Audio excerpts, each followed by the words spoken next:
Classic. First off, bitch, I'm first up. First off, bitch, I'm first up. First off, bitch, I'm first up. First off, bitch, I'm first up. You are now listening to a Bobby Johnson beat. First off, bitch, I'm first up. First off, who the fuck stopping me, nigga? Ain't no one topping me, nigga, unless it's your shawty on top of me, nigga. Make pussy pop like my trigger, I'm triggered that niggas be jocking me, nigga. You cannot copy a nigga, I switch up the flow and I drop on these niggas. Mop when I put the red dot on these niggas. Mop when I put the red dot on their head. Come get your kid for a feeling with. Bam. We are live. Let's fucking go. So, to give just a little bit of context, I had this podcast playing in the background as I was like organizing my room. Alex Hormozi with Jack Neal. And he was spinning some bars. I was like, yo, I gotta put this on stream. You know? Because he was spinning some facts right now. I was only like 8 minutes deep, but Today's guest runs a portfolio of companies that generates him $700,000 a day. Don't analyze your fuel. Straight. If you need to use revenge as your fuel to become successful, which you want, then use it. Raised to chase the corporate dream, he found himself lost, stuck in a life that his father had scripted for him. 2025 so far has been the worst year of the last 8 years. At the beginning of the year, I had Slightly 8 better, I lawsuits. guess. People want to be like, that's not fair. It's like, well, life isn't fair. Today, he's rewritten his purpose, educating entrepreneurs around the world and on track to become a billionaire by 40. What's motivation, Swole. right? No one knows. But I can say that it's the equal opposite of deprivation. And so if I wanted to motivate someone to behave in a way different than they normally do, I'd want to deprive them of In something. this episode, we'll dive into his frameworks on building discipline, the power and potential found in human suffering, That and guy's how so fucking anyone tiny. can achieve Alex is absolute so- freedom. Alex Hormozi, welcome to the Jack Neal podcast. Thank you for having me. I hope I live up to that introduction. I would say it's probably pretty likely. A good place to start here, Alex. So, in 2008, the editor-in-chief of the Gilman News published a poem called Drowsy. Okay. Do you remember this? Barely. I'll give you a little we bit can of skip it. this. Yeah. He just talks about an old poem he had. Part I think the point of it is that the test 2-year reports. Oh, a no, few others there in was there. nothing. Did you Super the deep. shooter is. Oh yeah, He was that was valedictorian funny. of many years after me. really? After this is when it starts getting interesting. It really starts That's starting to fascinating. come out with the Were you wisdom. Apparently, You know? just turned out some very sad guys. Were you valedictorian of your class? No, I wasn't. Gotcha. Okay. I was Oh. top 10%. On Not hard 10%. work, I think it's an today Ivy League. you preach discipline and consistency, but also sustainability. Hmm. How do you know if you're working too hard? Let me guess. And his idea of working too hard doesn't exist. So, too hard's such a hard concept to like I would be like, what does too hard even mean? I think that you have a rate of output that occurs over a period of time, and if the rate of output decreases kind of precipitously at some point, then you know you're not being effective anymore. And so like on a micro level, even hour to hour throughout a day, you know, your output will go down, and then you have to Right. sleep at some point. Then you wake up and then your output goes up again. And so I think like the idea of being burned out, like I don't think anyone's like, people don't burn out when they're playing video games. Not really. I mean, maybe some people, but like for the most part, you can like kind of keep doing it. And I think that burnout just means that the reward for the work that you're doing has either you have habituated to that reward, so you've gotten used to it, so it no longer really rewards you anymore, or the cadence of that reward, which is meaningful, has continued to extend in terms of how frequently you get rewarded, which are both two different ways of basically saying the same thing, which is just you're not getting out of it what you wanted to get out of it. And so I think that is when people, quote, get burned out. I don't think it has anything to do with the amount of work that you're doing. My prediction was correct. Working too hard does not exist in this So I think man's mind, really. it's about what's happening around you while you're working rather than the work itself. Because there are, like if we, like I like looking at things across like many thousands of years.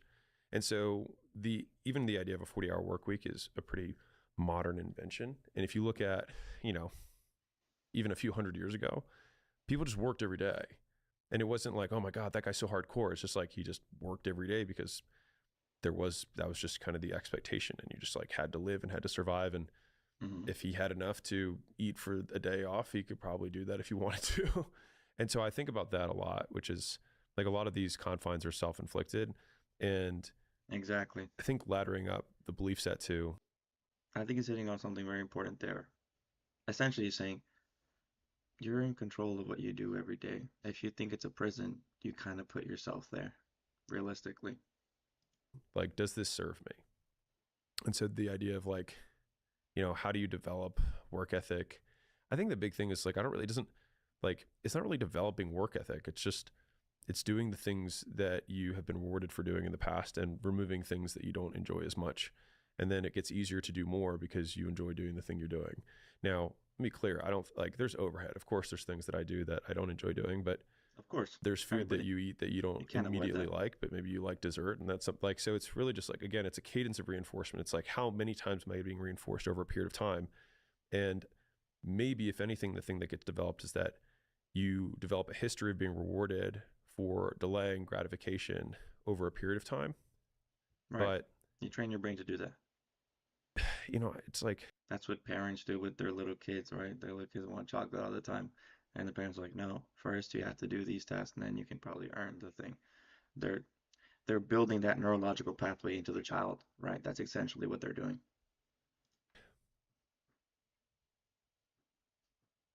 it's like, it's weird. Like I get a lot of, I mean, even like the intro that you gave, it's like, I get a lot of press, if you could call it that, or like flowers for having, you know, huge work ethic, but like, it just doesn't feel, and it isn't like, oh, I do what I love. I'm miserable all the time. Like, it's like, there's plenty of times I'm miserable Nice.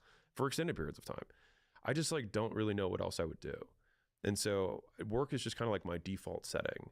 And That's so crazy. people are like, oh my God, that guy works 7 days a week on it, you know, on end. And it's like, yeah, but it's like, If you think about it, I don't think most people would want to have Alex Hormozi's life, you know?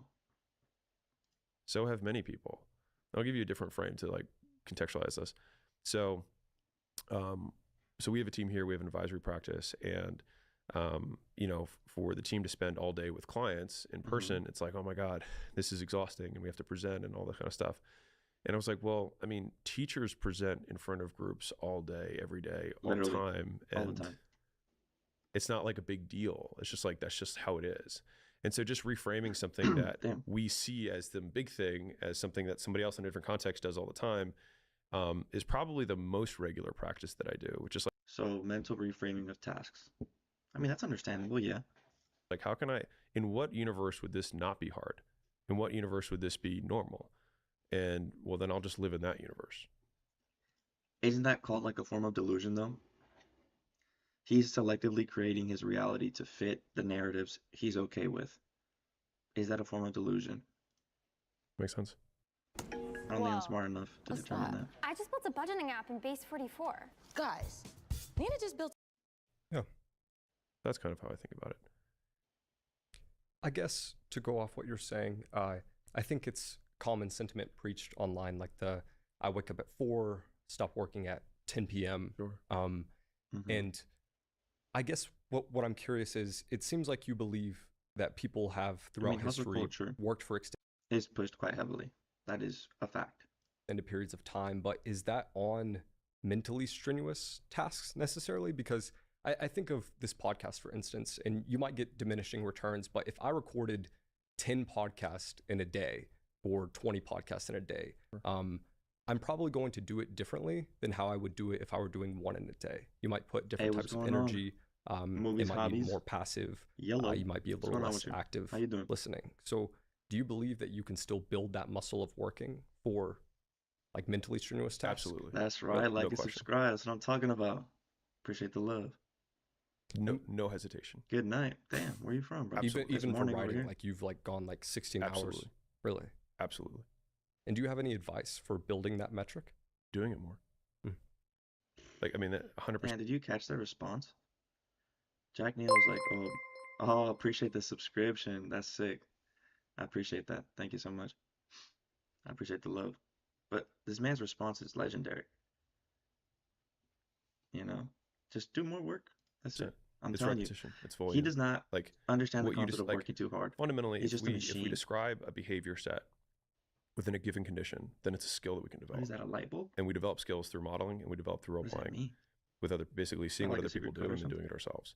And so, like, doesn't matter what you're trying to learn. If you like, and it's just that there are some skills that people like. People think reading, people think math, people think like public speaking. Like, these are all skills, but it's like in what way does podcasting not fall into that category? In what way does having a conversation not fall into that category? Of course it does. Of course it does. Everything is a And skill. so I don't see it as any different.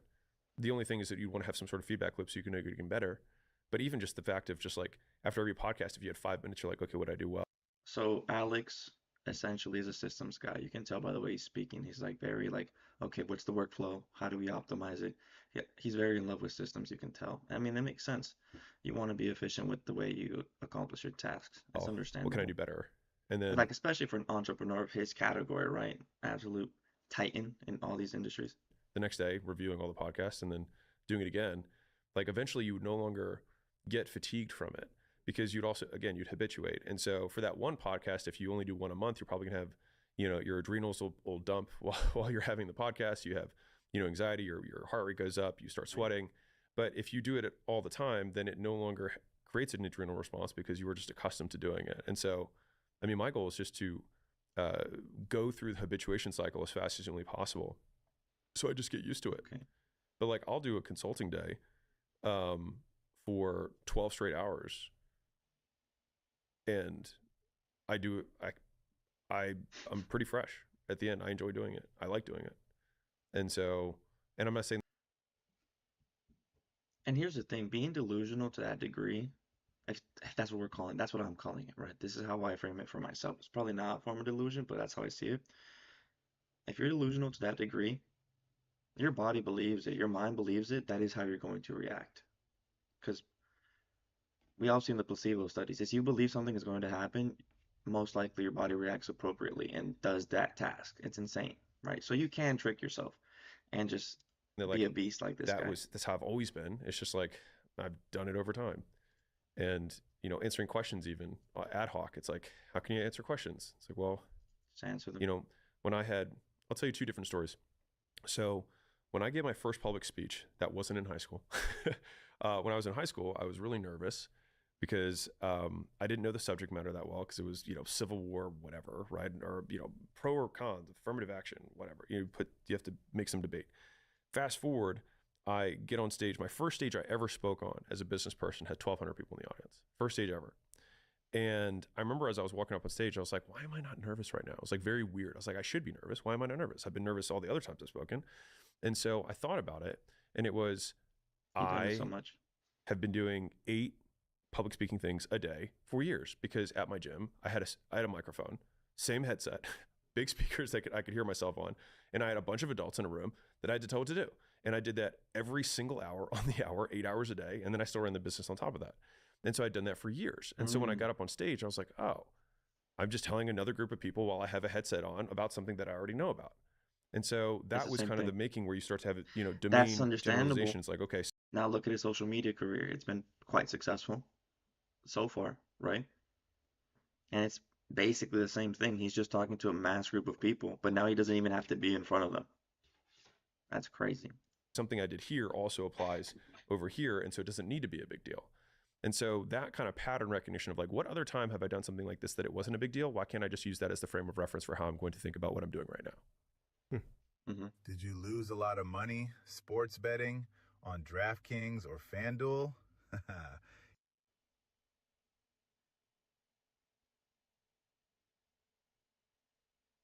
That's a really good answer. Thanks. You kind of have this philosophy of people like to do things that they're good at, right? Mm-hmm. And that kind of comes from building volume over time. Yeah. Is it your belief that most people know what they're good at? No.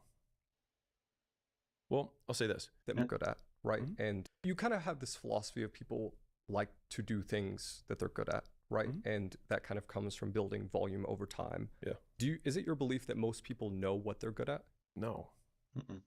That's difficult to determine. I'll say this. You do what you have been rewarded for doing in the past. And that is kind of like my North Star of everything. And that's basically the behaviorist view of the world, which is people do what they've been rewarded for doing in the past.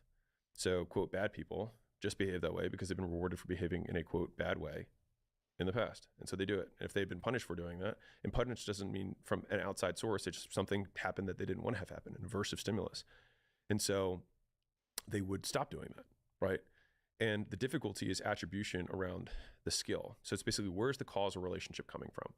And typically people will look at what happened before something, like what's the trigger, and that people use that word. But the trigger is false. It's really, the trigger is just the circumstance that gets created that repeats a behavior you've done in the past that you've been rewarded for.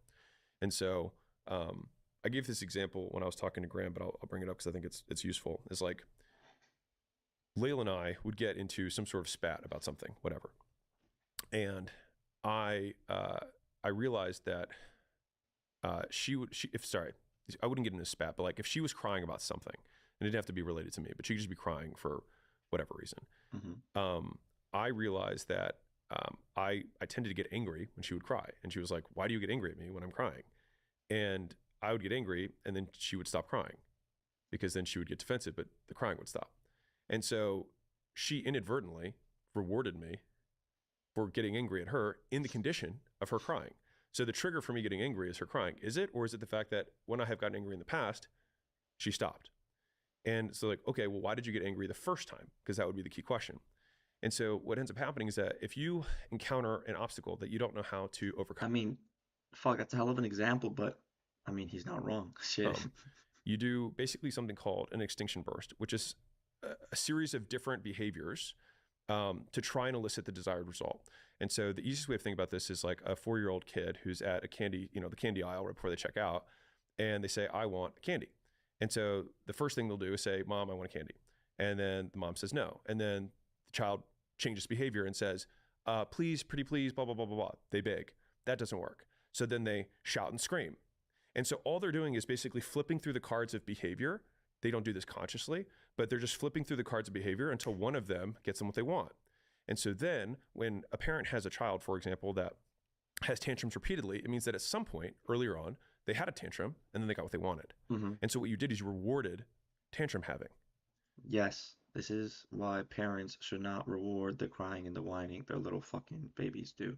I mean, newborn babies is different. They need fucking milk and change diapers. But like toddlers, right? It's like, dude, they're little demons. You gotta watch out with them. Rather than rewarding And you're raising them like a little fucking right? demon. And so when I think about this with regards to, what was the original question? So I can find my way back Do most home. people know what they're good at? Yeah. And so the thing is that we have been rewarded for doing things in the past. And so when people are like, why are you the way that you are? I would just say like, I have been rewarded in the past for behaving this way. And so I just continue to seek out those rewards. And so these behaviors have worked for me. And the thing is that these skills generalize across domains. So working hard, for example, it's like if you do something where you have an extended period of time where you have effort before you have a reward and it works out well, then I'm more likely to repeat that behavior in another condition. And so that is true. Fuck, do that is people so true. are people are excellent. Like I think back to my time, so I can tie this into myself, so I can really cement the idea in my head. Before I went to the military, my work ethic was not as strong as it is currently, like at all. Obviously, going through boot camp, that was the whole fucking endeavor. That was cool. You're on basically 24/7 except the weekends. That was cool. You're a little bit more switched on. But then when I really was switched on is when I was working in the horse platoon, the caisson platoon. That was badass. I remember the schedule was from 4:30 in the morning, basically till realistically we weren't going home till 1800 sometimes if we were really cleaning everything the way it was supposed to be done. So from 4:30 to like 5 to 6 p.m. That's crazy, bro. And I would do that for weeks on end, for like months. There would be weeks where I would have a break and it wasn't that intense. Like I'm exaggerating a little bit. Like I think maybe at most I had that schedule for a month, but still that's a whole month of being switched on. And in between that month, I also had CQ duties. That's where you're working 24 hours nonstop. You get the next day off, but like your sleep schedule's fucked and everything, right? And you still have to prepare for yourself for the next day because you start to show up the next day squared away, ready to fucking rock and roll. You know, it's no joke. It's no joke. Excellent at Netflix and chilling. People are excellent at delaying tasks. People are excellent at avoiding confrontation. Why? Because they've been rewarded for doing so. And the problem with it is that there's multiple different types of reward that happen over different timelines. And if this sounds complex, it's like that's why it's a whole field of study. But basically, you have latency is the biggest confounder for a causal relationship around a behavior. Meaning, YouTube Premium is ad-free YouTube and is this Background trash? play. So you can watch videos. Facebook can addict you because there's a little light that turns red, but it's immediate. So they will better addict people to Facebook by giving that dot immediately than saying, I'll give you $1 in 30 days. Oh, because immediate Now, rewards. the people who have been They're trying to rewarded in the hijack past the for, dopamine for system. waiting over a period of time after working would That do makes better sense. with the delayed reward. But most people don't have that kind of reward cycle. They've never done anything for a long period of time. And so I think the laddered up question is like, how do you get people to just try that first time where they're just willing to push out when they get rewarded for the work they're putting in? And the answer is, I don't know. I think at some point people call it chance, call it, they read some article and they decide to actually try something for an extended period of time. But I guess I would reject the original premise of the question, which is I think many people are good at many things. They're just not good at the things they want to be good at. I think it's important to keep in mind, back in the day, you had no choice but to do that. You had to delay gratification because that's how reality was set up. You had to put in crops and feed the crops and take care of the crops, and while taking care of your family and the sheep and all this other stuff, where eventually it would be fruitful. Nowadays, everything is immediate. You need food, you get it, DoorDash or whatever. There's no real struggle, so our brains aren't wired to understand waiting for a reward as much as it used to, which is a problem. And now you, like he said, you have to consciously now seek the delayed gratification, where it's like, that wasn't the case back in the day. You just had to go through it. I guess to get more specific, how can people identify their competitive edge? Because an example I think of with your content, for instance, you run like a big media channel, and if you're posting, let's say you're looking at results and you think, well, motivational content seems to be doing well. Let's push out more motivational content. But it's not like, maybe you don't consider, and I'm assuming you do, that maybe it does well because Alex has a nice soothing voice. Maybe it's because the visual hook is the way the set looks. A lot of people don't consider like the multiplicity of factors. Like, how can you get better at identifying those things? I mean, how do you figure out what you're good at? Yeah, because there's volume and then there's also reflection on the volume. And how do you get better at the reflection portion? Yeah, so it's volume times feedback loops. So if you think about skill acquisition in general, now this is relatively well documented, but like you do if I want to learn any new skill, so rather than saying like, what am I good at? I think it's sometimes more valuable to say like, what do I want to get good at?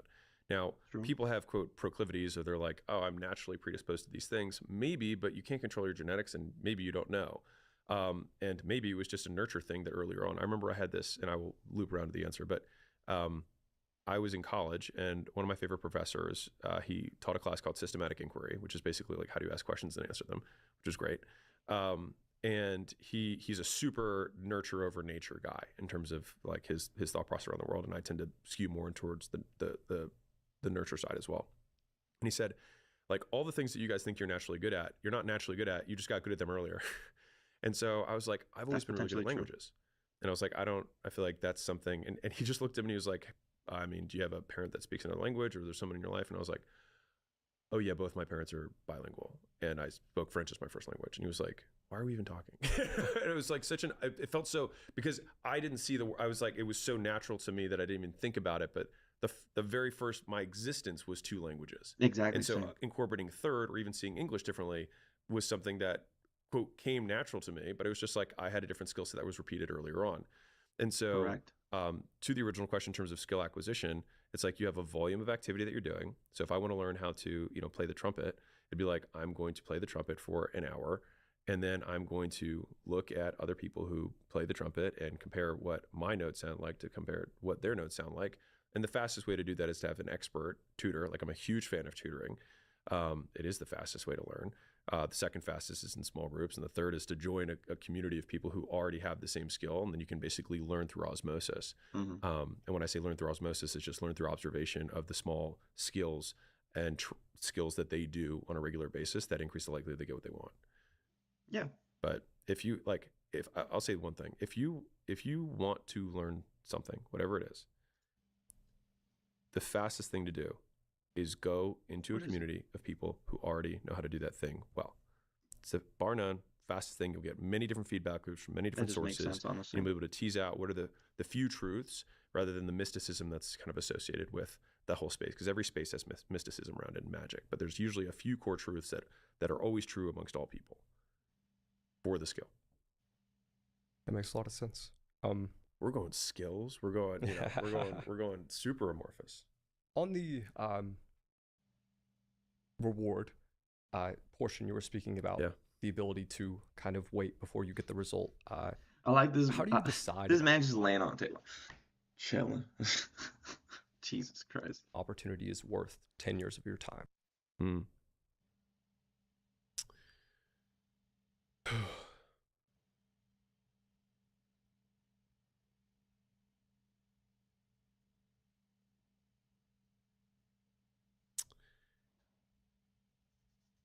I think even in asking the question, it's a question that I probably wouldn't ask. And so maybe there is some outcome that would be material, but immediately I go to what would my days look like? And I tend to reverse from that. So it's like, if an opportunity, like, how would I determine that an opportunity is worth doing? Well, maybe there's many different big opportunities that exist, but which is the one that has the most days in a row that I would like to live? And then I'll pursue that one, because I think the likelihood that I stick with it is pretty high if I like what I'm doing every day. Yeah. That's a great framework. And how could people I mean, just maybe look at know the way what this they're man explains his mental frameworks. They seem like like if you're not doing that, an obvious implementation that would benefit you in your life. It seems like to me, right? days would look like? Or am I off? I mean, I think asking people and observing people. So people who are already doing whatever you're looking for, that's one. The best is observation, because someone's ability to communicate what they do and your ability to comprehend it is basically two filters it has to go through that are different from reality. Observation is just one. And so it's just you direct into your brain, right? And so I think observation itself is also a skill of, like, if you want to learn I use sales a lot because it's just such an easy skill for people to understand. It's like, if I want to be the best salesperson, I can ask the best salesperson what they do, but some of the best salespeople aren't even conscious of what they do. And so observing what they do oftentimes has taught me significantly more than asking. And shoot, we have to do this with our own videos. It's like, what makes these videos better than other videos? Well, I did something differently, so let's look at what I did. And a lot of times the excellence just comes from observing random chance in a recorded setting. It's like every time we make any piece of content, anytime you have any sales call, any conversation, any presentation, any email, any whatever, you're rolling a dice where you're trying to control as many variables as you can, but there's always going to be new variables. And so when you have these kind of outliers or these above average outcomes, it's like, what was different that happened here, and how can I repeat it again? And so that's because I believe that prediction is control. And so let me hedge that. But basically, if you can absolutely predict what someone is going to do because you understand all the variables, then you control that person. So again, people don't like that. It's very no one likes the idea of being controlled, but I just like to use this as a natural hypothetical example. It's facts. I mean, so you can't argue with if that. I'm in an auditorium of 100 people and I'm on stage and I'm speaking, if I said, who here thinks that I can get everybody to get naked, right? Most people will probably be like, no, I don't think that's going to happen. But what you'd have to do is you would just lock all the doors, and then you'd crank the heat to 200, and people would get naked. And so if I control the variables, you control the behavior. And so trying to increase the likelihood that a certain action happens in the world is just really, how well do I understand all the variables that contribute to that outcome? And the difficulty is that there's usually just a lot of variables. And so I think mastery over time is just understanding how to influence each of the variables that increase the likelihood that the desired outcome happens. And when you have that, then people are like, man, he's so good at telling the future. This investor is so good at predicting these outcomes. It's just he has identified the vast majority of the variables that predict. And so his predictions are more accurate than other people's. And that's kind of at least how I see it. And I could be totally wrong. Let me give you something useful for everyone. So I deal with obviously a lot of employees, founders, et cetera, throughout my days. And one of the frames that comes up a lot is so-and-so isn't, doing what I want them to do, or I have to have this hard conversation with somebody. Most times people will try to have the conversation to make themselves feel better. But if we flip the question to, what would I like to have happen, number one, and then number two, what increases the likelihood that that occurs, you do a very different set of behaviors. So I'll give you an example. I had a friend of mine who's a Excuse me. pretty big influencer creator, whatever you want to call it. You would know they are. And she had basically a beef with a different creator who had like stolen some stuff or something like that. And so she was like, hey, what do you think I should say to this guy? And I was like, well, what do you want to have happen? And she like thought for a second, and she didn't really have a clear answer. I was like, well, if I were you, I would want to decrease the likelihood this occurs in the future. Does that sound like a fair outcome? She was like, yeah. I was like, okay, well, does you yelling at him for it decrease the likelihood that occurs in the future? Or does he just do it and then he's just not friends with you? She was like, huh. And what happens is oftentimes like you go through enough of those loops and you're like, maybe I just don't really gain anything from saying anything. I'm like, yeah, probably. Yes, if you have basically what he's saying is if you have a solid thought structure that you follow consistently, you will make better decisions in your life, which is like, yes, a lot of people don't even think in general. 100% I agree with Alex. Or that's how I'm interpreting it anyways, right? Because that's kind of how I see the world, just baseline. And so I have an internal joke with my closest friend, Dr. Kashi, which is we call it the undefeated champion of the world, which is the third path, which is do nothing. And so many times, like when you run through all the scenarios, most of the times we just want to do something because we want to feel better. But it actually doesn't increase the likelihood that we want to have happens. Most times you'll just increase the likelihood for retaliation. And so me yelling at someone just increases the likelihood that they yell back at me or that they try to do something to counter control me. And so it's like, well, I would rather just like not play. This game has prizes and I don't want any of them. When is the time to play? When there's prizes you want to win and you think that there's a path that you have a high likelihood of winning them. My dad used to say this to me when I was really young, and I don't think I really fully grasped it until I was older. But he said, I don't play unless I know I can win. And I think part of it may be because he just didn't want to play games with me. Who knows? but that sounds ugly. No, my dad's great. But the thing that I took that like later on, and I took that as like, one, mini games are not worth playing. And two, yes, if you are going to play a game, understand the players and understand the rules so that you can increase the likelihood that you win, right? And if you can come into a game saying like, well, obviously there's risk that's always involved. There's things that happen, but I think from the moniker perspective of like that saying, I think I've carried that with me. Like, why would I play unless I know there's a strong chance that I can win? And if I don't think there's a strong chance that I can win, how can I increase my odds? Like what unfair advantages can I create for myself? And if I don't know it, then I don't understand the game well enough, which means I probably shouldn't play until I understand it. I want to go back to something you said a minute before, because the last interview I asked Layla if there were any unexpected consequences of becoming famous on the internet. And she basically hinted at no, besides the hate portion. And I guess I just want to know tactfully, how do you guys get into an opportunity and have a really good idea of what it's going to look like? Because it's kind of the balancing, I'm going to have to do a lot of volume to acquire this skill, but also I kind of know what work it's going to take. Because content, or when you switched, I think you sold Allen and went to acquisition pretty quickly after. Had you just been observing like different private equity and that kind of thing? There was a few things that kind of contributed to starting acquisition.com. One is that Layla and I had made 2 investments in 2020 prior to us selling the company at the end of 21. So we'd almost had, a year and a half where we'd made these 2 investments and they'd gone really, really well.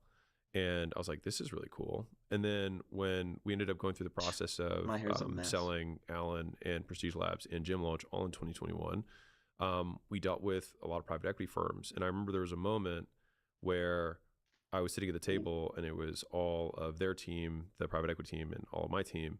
And I had a few kind of like conclusions that I came away from. Number one is that their team was more talented than my team, and that's why their team was going to make more than mine. And the second was that the guy who was about to buy the business from me was going to make more money on my business than I was. And I was like, huh. And he didn't even start it or found it or know anything about gyms. And I was like, that's weird. And I was like, he has a better game. And so I was like, I should learn more about that game. And so then I spent basically all of 2021 talking to every single investor I possibly could, every person in the financial world I could get my hands on, basically, to try and understand a model that. But I was like, how do I enter that game? Because like I'm not I don't have 10 people who I know who went to Harvard and, you know, have all these banking connections. Like, I don't know any of those people. Right. And so I was like, okay, well, what can I do that they can't do? And I was like, I'm pretty good at marketing. And so I was like, okay, well, I did hear and I understood better that one of the things of making, you know, a good investor is being a good picker. But I could increase the likelihood that I make good picks if I just have way more to pick from. And so I was like, okay, so it's really just a marketing problem. So if I can just get more deal flow that wants to do deals with me, then I'll have a better pick, and the deals that I'll be able to negotiate will be more advantageous, even if I'm not the brightest tool in the shed. And so that was kind of Keeping that in mind, it explains why he went so heavy on social media, right? Heavy marketing. the thesis behind it was, can we build, and to be fair, when we started, I was like, I didn't know if it was going to work. I just thought of it in likelihoods. I was like, well, there's a few need to believes. I have to believe that I can make, you know, content that will give views. So I didn't know, but I was like, I'll see. They do things. I can try and model what those people do. And, you know, the second thing that had to need to believe is like, okay, if I do make content and it does work, that doesn't necessarily mean that it's going to translate to people who want to do deals with me or do business with me. So that was the second need to believe. And so those were probably like the two big ones that kind of straddled the decision overall, but they felt believable. And so I was like, worst case scenario, I'll just build an audience that doesn't generate deal flow and I'll figure something else out. But that just felt like a pretty good idea at the time, which was if you can build an audience that trusts you because of value that you've provided over an extended period of time, then I just had faith that I would figure out what to do later. If content was your business, how would you scale? Volume. That's what he's going to say. Can you ask the question differently? If you were to monetize through the content, let's just say AdSense solely, what would you be doing differently, if anything, aside from maybe just more volume? I probably wouldn't be going after a tiny slice of a segment, which is what I go after. So business owners, it's like 9% of America owns a business. Of the 9% of America that owns a business, only 5% are over $1 million a year. Of the 5% that are over $1 million a year, well, I guess of the 9%, the 9%. So 1 out of 250 makes it to $10 million a year. 1 out of roughly 2,500 makes it to $100 million a year. So like, it's a very small slice of the pie that I make my content for. And so by its very nature, I don't get massive distribution. I get decent distribution, but not like an entertainer might. And so if I wanted to make only making money from media my own thing, then I would do super, super broad topics and things that are just human based. And I mean, that would basically human based. Yeah. Be it, right? You just pick a topic that transcends all races, all cultures, all people, and entertainment is the easiest one because everyone wants to laugh. Everyone wants to be distracted. And so that's why entertainers will always be bigger than educators as a category. I mean, yeah, it's understandable. It's so much on brand. easier I know to you've digest. Recently, maybe not. You know, like an entertainer like Drake or Rihanna or whatever, as opposed to a Jordan Peterson where you need to switch on your brain and actually engage in the content. So yeah, it's understandable. That's a reasonable proposition. At least in my head. Recently, at this point, in the past year, I kind of delved into business content to go deeper, to kind of get more deal flow for acquisition and provide more value to business owners. Do you believe it was important, though, to establish some of the other types of content you did originally around fitness, nutrition, etc.? It's so funny because like I've only made, I think, like 3 pieces of content in total on fitness, and they still have like contributed to the overall like brand makeup. If you think about the brand as like a mosaic with lots of little pieces. But I do have some pretty updated thoughts on this, which is just, I see there's marketing and then there's personal branding, and there's an intersection between those things. And so if I only wanted to advertise for the business, then I think that I would be just fine making only content about business. But I also have a personal brand, and I want the personal brand to be as accurate a reflection of me as humanly possible. And so my measure for that is like, my mental image is like glass, which is that like if there's a glass wall and I'm on the other side and there's a room and there's all this stuff inside, but inside the glass wall is dark. I think about the content as like a flashlight that just focuses on one area of my life. Okay. And I want the flashlight basically over time to illuminate the whole room so that if someone were to walk in, they would see everything and they wouldn't be surprised. They'd be like, this is accurate. This is exactly what I expected. And to me, that's what, personal branding done right is that when someone meets me in person, I'm exactly as they expected. And of course it's difficult because you can't control, even with more volume, you can't control the reach. So I know that if I make a video about a relationship, I'm going to get 10 times the views, period. If I make a video about fitness, I'm going to get 5 or 10 times the views, period, because it just affects more people. And so I have to be really careful with those pieces of content, because even if I make 1 out of 10 is fitness, it'll still look like I have a 50-50 fitness versus business brand, because I get 10 times the views, even though it's 1/10 of my volume. And so I can make very, very small percentage of content that will proportionally represent me. And I think this is kind of what the curation of a brand is, which is like trying to kind of manage it like a garden. Some weeds. That's why he gets paid the big bucks. He understands the game to a degree that a lot of people don't even know exists. Right? Dude's like I said, a titan of the industry for sure. He's super, super cool. But I think I'm gonna leave it there. That was a good, nice 30 minutes, little section. I got shit to do, right? I'm a grown man. I do things in my life. I have to keep pushing, but let's see what peso. Got 5 screens in your 86 Rivy. Wiggy, wiggy, wiggy, wiggy, wiggy, wiggy. Then you flip Snow White quick, fast, in a jiffy. Wiggy, wiggy, wiggy, wiggy, wiggy, wiggy.